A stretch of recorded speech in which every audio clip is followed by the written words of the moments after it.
determinar primordialmente es una incoordinación en los movimientos, lo que vamos a tener es una falta de coordinación fonorrespiratoria, articulatoria. Vamos a tener una alteración por esta incoordinación de los movimientos en las distintas etapas deglutorias, por dismetría, discronometría, por temblor e hipotonía. También acá vamos a encontrar como factor importante esa incoordinación entre la respiración y la deglución y esas dificultades en el manejo y la eliminación de las secreciones, lo mismo que las dificultades posturales.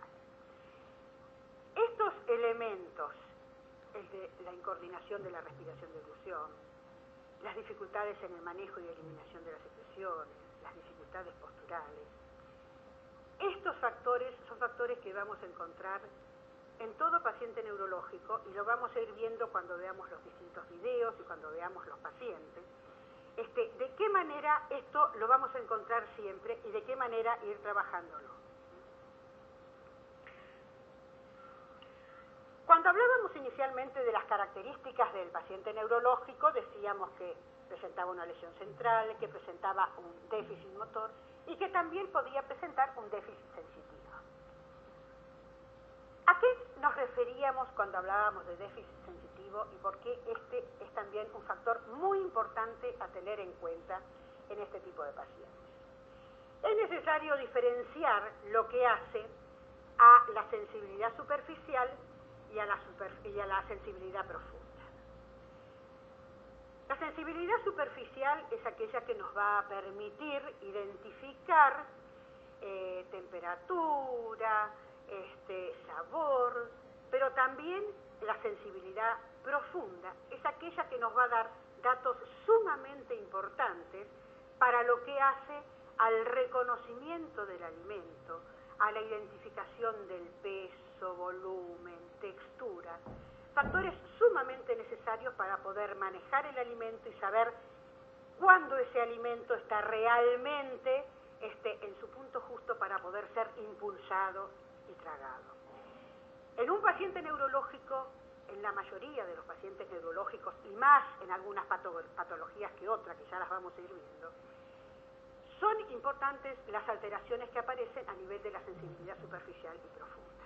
Por lo tanto, todo lo que hace a las nociones propioceptivas necesarias para que esa primera y segunda etapa deglutoria se lleven a cabo correctamente, van a estar alterados.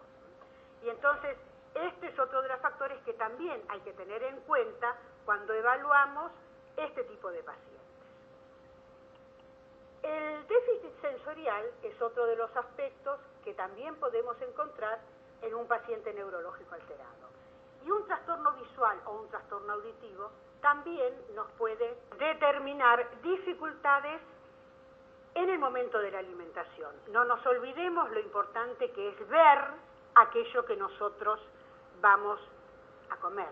Lo importante que es escuchar cuando damos una orden o estar relacionado con el medio ambiente. Ya vamos a ver en distintas patologías lo importante que es la influencia de todo lo que rodea a ese paciente para que las distintas funciones que va a llevar a cabo se puedan realizar de la mejor manera posible. Otro de los aspectos importantes es el déficit cognitivo, que puede aparecer, que puede acompañar a esta lesión central en un paciente neurológico. Sobre todo en determinadas patologías, como pueden ser los accidentes cerebrovasculares o los traumatismos craneoencefálicos, el factor de las alteraciones cognitivas es un factor muy importante a tener en cuenta para todo lo que hace el abordaje de un paciente. Cuando nosotros tenemos que trabajar con un paciente, es necesario que ese paciente nos pueda prestar atención, pueda poder seleccionar los estímulos que nosotros queremos hacer llegar a ese paciente, pueda ser capaz de bloquear las distracciones para que pueda prestar atención a las indicaciones y a la estimulación dada. Y es necesario que ese paciente pueda recibir y guardar en su memoria aquellas indicaciones o aquella estimulación que uno le va dando. En determinadas patologías decíamos que ciertos procesos cognitivos pueden estar alterados, por lo tanto, la atención, la memoria, las posibilidades de aprendizaje pueden estar alteradas, y entonces de esa forma estas alteraciones también pueden influir en lo que hace al abordaje, específicamente en lo que hace la deglución. Las alteraciones conductuales son otro de los elementos a tener en cuenta muy importantes, sobre todo en determinadas patologías. Por ejemplo, en los traumatismos craneoencefálicos, las alteraciones conductuales son un factor sumamente importante, a tal punto que a veces estas alteraciones conductuales son realmente el límite y la barrera con la cual uno se encuentra cuando quiere trabajar y abordar un paciente con esta patología. Y llegamos a lo que hablábamos y decíamos que realmente lo que hace al entorno familiar y social de ese paciente, que prácticamente es un capítulo aparte y que al cual nos vamos a ir refiriendo en las distintas patologías y de qué manera ese entorno puede influir en las decisiones finales a tomar con ese paciente. ¿Por qué se produce este desequilibrio en el entorno familiar? Obviamente, tanto sea en una pareja, en un matrimonio, sea la mujer o sea el esposo, el que padece un evento de este tipo, se va a producir un cambio de roles que es muy difícil poder llevar adelante, porque no es solamente modificar la estructura familiar, sino enfrentarse a un deterioro en esos vínculos y a esa relación normal que se venía llevando a cabo. Es muy difícil poder llevar adelante una patología de este tipo, con lo que implica no solamente el hacerse cargo de situaciones especiales, sino hacerse cargo de un tratamiento y hacerse cargo de un manejo del paciente.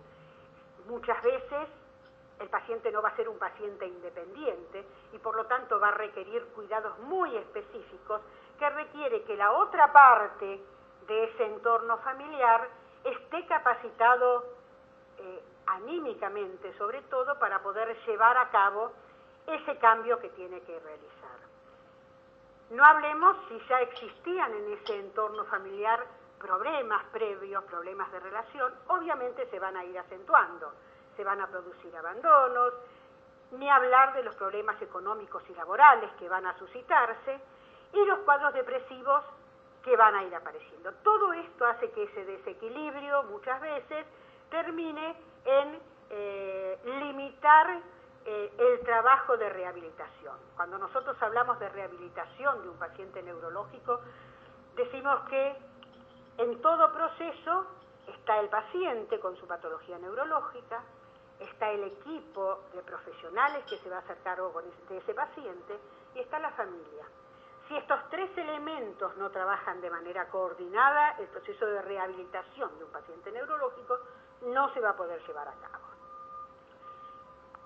¿Cómo va a repercutir este desequilibrio de todo el entorno familiar en el abordaje de los trastornos deglutorios específicamente? Obviamente va a haber una falta de colaboración en todo lo que hacen las indicaciones. El abordaje de los trastornos deglutorios, yo diría que como ningún otro abordaje requiere una colaboración familiar al 100%. Si este desequilibrio es muy marcado, no vamos a contar con esa colaboración totalmente necesaria. Hay pacientes en los cuales uno de los factores más importantes son los riesgos que puede presentar en el momento de la alimentación. Y entonces es necesario que la familia entienda cuáles son esos riesgos para que realmente esas indicaciones que uno da, que a veces les pueden parecer como simples o que no van a tener importancia, sin embargo son importantes y fundamentales. Cuando uno habla y da indicaciones para el momento de la alimentación con estos pacientes, muchas veces es necesario supervisar totalmente al paciente. Y ese entender